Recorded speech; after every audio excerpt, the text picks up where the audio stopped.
Pour votre prochain séjour en famille ou entre amis, le domaine du Berceau de Moïse vous accueille. Situé dans un lieu calme et une végétation luxuriante, le Berceau de Moïse vous propose des appartements tout confort, du T2 au T4, climatisés avec une magnifique terrasse. La détente est assurée autour de sa piscine et de son jacuzzi.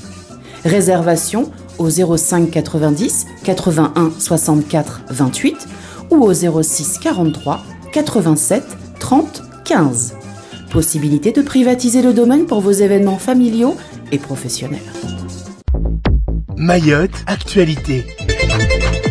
Pour l'édition du jour Reconstruction, 100 millions d'euros pour aider les collectivités locales, fret avec un pont aérien militaire qui est estimé nécessaire, social, justice avant de finir sous l'eau de pluie. Mais tout d'abord, à la une de ce journal Reconstruction de Mayotte, l'État débloque 100 millions d'euros pour aider les collectivités. 3 mois après le passage dévastateur du cyclone Chido, l'État débloque une enveloppe exceptionnelle de 100 millions d'euros pour soutenir la reconstruction des infrastructures publiques à Mayotte. Dans un courrier officiel, le préfet du département et représentant du gouvernement appellent les élus locaux à soumettre leur projet avant le 31 mars 2025. Une priorité est donnée aux bâtiments publics, infrastructures de réseau, mobilier endommagé au-delà de 20 000 euros et aux projets intégrant des améliorations énergétiques et de gestion de l'eau. Les dépenses seront couvertes à 100% par le fonds d'aide au relogement d'urgence, le FARU, net des remboursements assurantiels avec possibilité d'une avance de 30% pour certaines opérations. Cependant, des abattements pour vétusté de 5 à 50% pourront être appliqués. À noter par ailleurs que cette aide survient alors que les communes ont déjà engagé des fonds propres pour des réparations d'urgence, souvent non budgétisées. Des questions subsistent quant à l'éligibilité au remboursement de ces dépenses déjà réalisées. Et comme on dit chez nous, j'ai jeté marre. Toujours à propos de l'après-Chido, les professionnels de la distribution réclament la mise en place d'un pont aérien militaire. Vous le savez, la situation est critique à Mayotte où l'engorgement du port et l'arrêt des 2 Dreamliners d'Air Austral compliquent gravement l'approvisionnement. Marcel Rinaldi, représentant des commerçants à la CCI, tire la sonnette d'alarme et appelle à une intervention militaire pour établir un pont aérien. Ce dispositif permettrait de transporter au moins 14 tonnes de fret par semaine depuis la Réunion, une aide cruciale pour les commerçants à l'approche de l'Aïd. Le dialogue est ouvert avec les autorités et les autres acteurs économiques et espère une solution rapide. Marcel Rinaldi explique que, je cite, « Il y a quelques difficultés techniques, on a des échanges assez réguliers avec la préfecture, je sais qu'ils sont sur le sujet, qu'ils sont de bonne volonté et qu'ils travaillent dessus. Les acteurs de la distribution ne demandent pas la charité, mais ils veulent que les dispositifs soient mis en place pour leur permettre de travailler. » Fin de citation. D'autant que l'expérience qu'a permis la députée Estelle Youssoufa avec l'importation de 12 tonnes de bananes a montré que ce pont aérien militaire est possible, alors à suivre. Social pour la suite de ce journal, à commencer par la situation à la Poste. La Poste où après une semaine de grève illimitée, les postiers de Mayotte ont repris le travail, mais la crise sociale reste bien loin d'être résolue. Les grévistes ont expliqué que le directeur exécutif Denis Muel est actuellement en métropole et qu'ils ont pour seul interlocuteur que le directeur des courriers qui n'a pas le pouvoir de conclure des accords. Pour rappel, les postiers réclament des primes, des améliorations des conditions de travail et des précisions sur les retraites, des sujets déjà abordés sans solution l'an dernier. Les grévistes ont décidé de suspendre leur grève en attendant le retour du directeur. Les usagers espèrent une reprise complète du service postal, bien que le spectre d'une nouvelle grève plane toujours. Du côté de Colas, la direction s'exprime pour la première fois sur les grèves en cours chez TPC et Colas, dénonçant des blocages sur leur site alors qu'un accord aurait été conclu depuis le 13 mars dernier. Elles appellent donc au dialogue social et à une issue rapide, regrettant des actions jugées inacceptables. Affaire à suivre.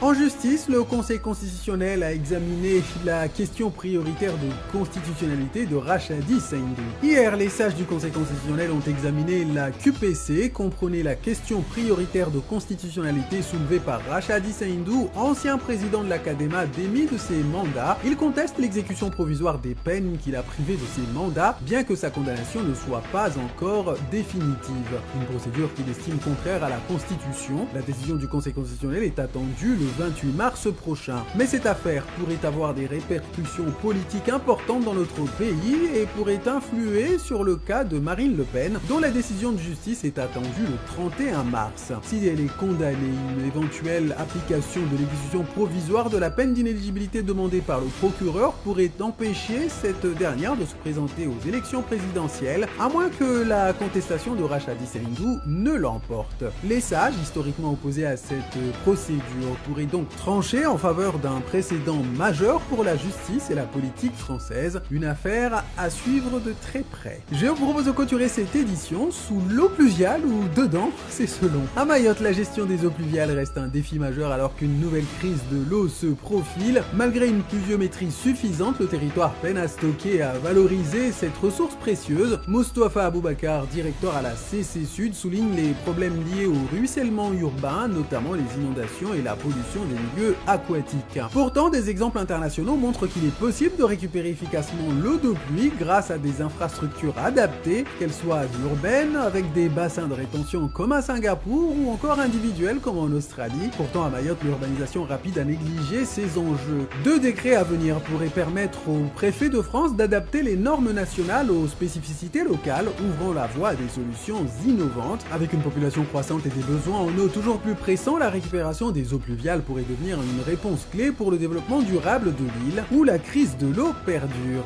On va parler avec Henri Wardy de cette opération qu'il effectue maintenant depuis 5 ans.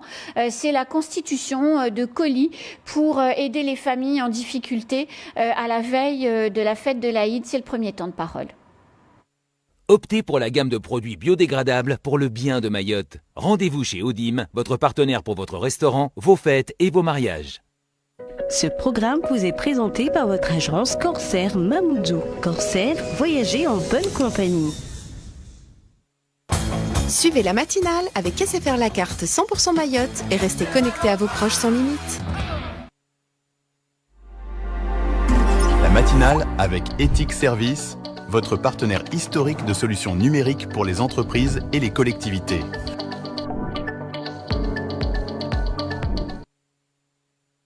Dès 16 ans, vous pouvez avoir votre propre carte vitale pour être bien couvert. La CSSM, votre partenaire de la vie quotidienne, vous présente la matinale.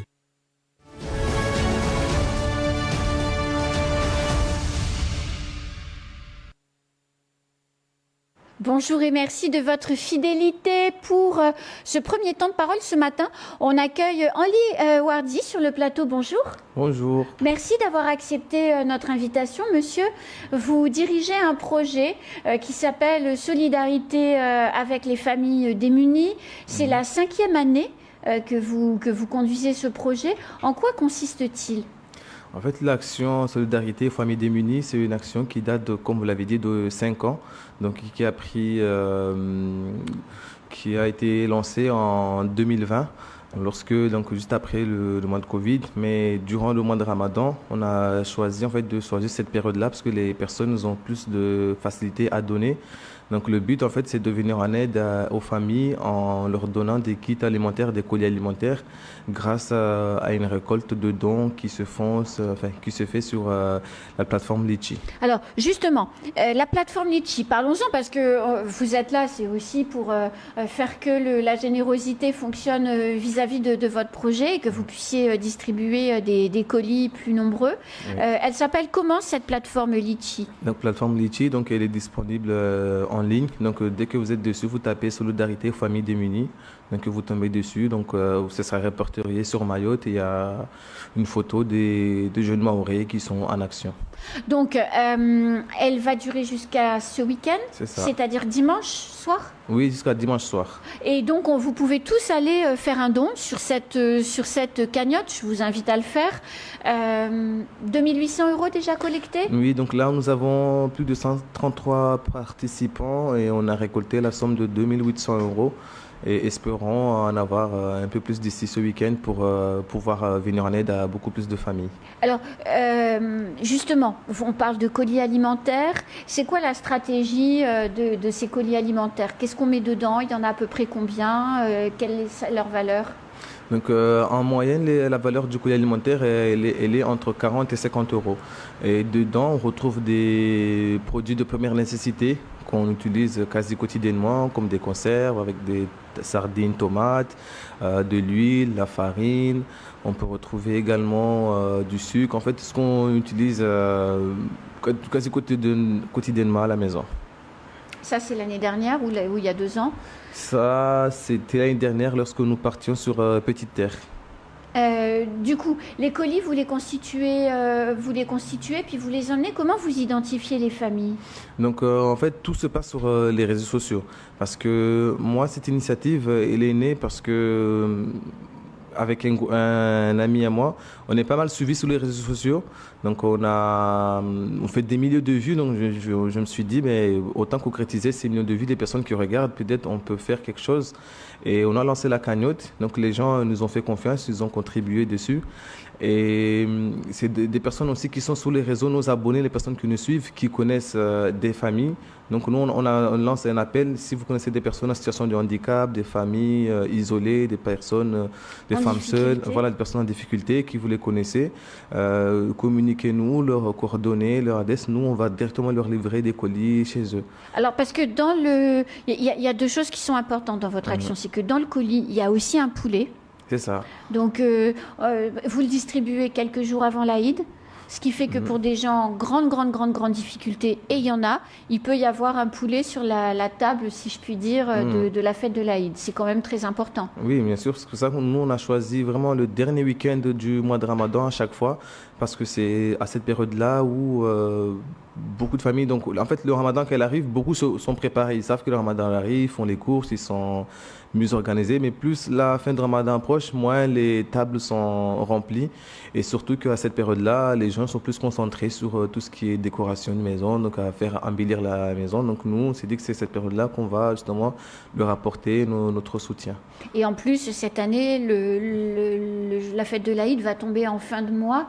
Donc là aussi, où les poches sont souvent les plus vides qu'en début de mois. C'est exactement ça.